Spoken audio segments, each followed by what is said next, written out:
Sikutaka hata siku moja maisha yake angeakatisha, kwa jinsi tulipendana tukuhitaji hata kuficha, ila chanzo cha mkasa mwenzangu alibadilika. Leo nimemfyatua risasi na imemzama kwenye kichwa. Tanita muuaji, wengine twakafale, la nishatuma sana za kutolea na ulikala yote 9 siwazi, 10 nimemfuma na picha za utupu za ule alonitambulisha kwa ndiye babake mzazi. Mimi ndo nilikuwa kama bumu mpaka chua na maliza. Mimi nalala njele vimbe na wale kuku kwa mlija, najiuliza huyu mwanamke ama kitunguu, kila siku tu analiza. Wenda ngeendelea kumwacha ngenimaliza. Leo sitajwa na sheria wala msisumbue majaji, vina kesi au nimesaidia taifa kumuua mdangaji. Aliomba tutengane na lady kitutenganishe kifo, so sidhani kama mimi na makosa kumpiga pisto. Jamani, jana tu shosti nilikuwa naye clubs. Mbona walikuwa wanapendana?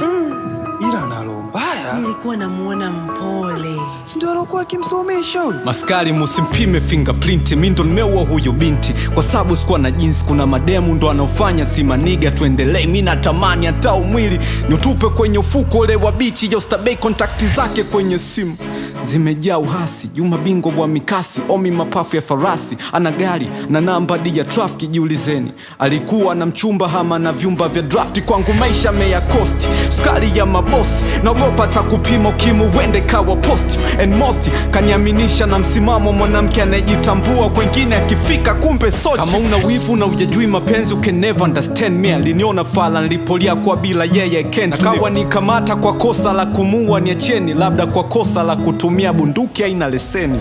Sheria ifate mkondo wake. Yaani mwanangu, ndio maana mimi wanasema bora mtu uwezako single. Nikiona gamishe kama hizi